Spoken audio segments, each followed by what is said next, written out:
Thanks for checking out this YouTube video. This is taken from a webinar we did with a lady called Kate Sun, who is an intellectual property lawyer based in Sydney in Australia. She did it for the Aussie online entrepreneurs. If you want to find out more about Kate, there's some links underneath. We've also got a lot more from Kate as far as protecting your Amazon business, trademarks, intellectual property, patents and things like that. So make sure you subscribe to this channel to find out more. With that being said, let's get on with the video.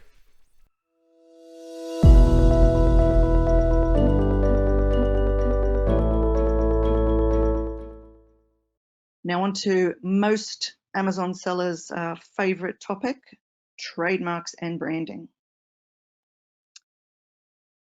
So every day a new brand enters the market. You'll notice a lot of these very, very well-known brands. Some are, logos, such as the Apple one. Some are combination marks, such as the GE and the MTV.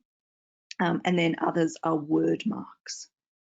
In terms of protection and scope of protection, a word mark is usually your broadest protection, but if you've got quite deep pockets or a large budget, then you would want to go a word mark and a logo at the same time, or a word mark first and then a logo.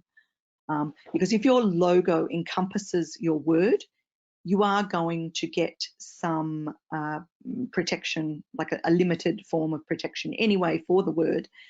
But if you get the word mark first, then you're covered for that word in any logo within the same classes of goods and services. So what is a trademark? A trademark is a sign capable of identifying and distinguishing in the marketplace the products of one enterprise or your products from those of other enterprises. So the keywords there are distinguishing and identifying. You have to be able to uniquely identify your goods from those of another trader. So one of the most common objections that you would get from the trademark office is that there is confusion in the marketplace and that your mark is not capable of distinguishing your goods from those of another trader. The term products, it's pretty loosely used, but it actually encompasses both goods and services. So goods are actual products. Services are things such as, online retail is a service. Marketing and advertising is a service. Legal, practices is a service. A trademark needs to differentiate from a trade name. So a trade name is your company business registration name, or a company name, or a registered business name. So you get those through ASIC. They are different to a trademark. A trade name cannot be registered as a trademark unless it also functions as a trademark. So you get a bit of a grace period in Australia in that you don't need to show that you're using your registered trademark as a trademark for 3 years. But if someone comes along and tries to attack your trademark on the grounds that you haven't used it as a trademark, then it would be vulnerable. So you need to be using it in commerce. So that's the purpose of a trademark. It has to be on either goods or services in commerce. And an example here is that, Apple Computers or Apple Computer Inc. Is the business name or the trade name, and they own Apple Computers, and Apple there is used as a registered trademark. So you can actually register your business name as well, but a lot of companies do that just to get a very broad coverage, and if they are going to use it as a trademark, then that's perfectly fine. So what is a trademark and how does it help? So in Australia, you register a trademark with IP Australia, and the requirements for registration are set out in the Trademarks Act of 1995. You have to register for specific goods and services. So there's no such thing as saying, I want to have a trademark covering all homewares. It doesn't work that way. You have to go through and select what goods and services that you wish to have protection for. It's registered for 10 years from the filing date, but that can be indefinite upon payment of renewal fees. So you can just keep it going, indefinitely, but every 10 years it comes up for renewal. So once you have registered your trademark, you can stop anyone else from using a similar trademark for similar goods and services. However, if you, just for example's sake, if you have the registered trademark Apple and it's in computers, if someone comes and says, well, actually, I'm going to register Apple in cosmetics for, perfume and sort of bath properties, bath accessories like shampoo and conditioner, etc., you would have a hard time trying to prevent them from doing so because the goods and services are so different. If there was a slight overlap, you would have much more of a chance at doing that. As I indicated before, you have to use your trademark within 3 years of the date it's entered on the register, otherwise it could be removed for non-use. This is in Australia, so there is different timeframes for different jurisdictions. There is also some legal protection for unregistered trademarks. So in Australia particularly, because we are a first to use country, and I'll get onto that and explain what I mean by that a little bit later. If you are using a mark under common law, which means just under standard legal practices, not under the Trademarks Act, then you will get some level of protection because you are establishing a reputation and a brand around that mark. There is a thing called the Madrid system. So there is the potential that once you file a priority mark, so just say that you file in Australia and you want to file in 10 other different countries, you can use what's called a Madrid Protocol application, and one application can give you protection in up to 113 territories of 97 different countries. Now, it is a really good way to do it. Two downsides though. One is it's rather expensive, and especially depending on the exchange rate, because it is charged in Swiss francs.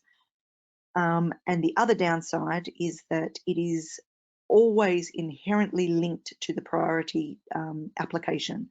So if for some reason your Australian application, or if you had a US application as your priority one, falls over for someone opposes it or revokes it, etc., down the track, every other application will fall over. So it's always something to consider whether you want to go down that track or you want to just file in individual countries. So why would you want to register a trademark? So you want one because it prevents anyone else from using a similar mark for similar goods and services. Trademark infringement litigation is a lot simpler and easier than passing off litigation. So what I mean by that is if you have a trademark, it's covered by specific legislation. As I said, it's covered by the Trademarks Act in Australia.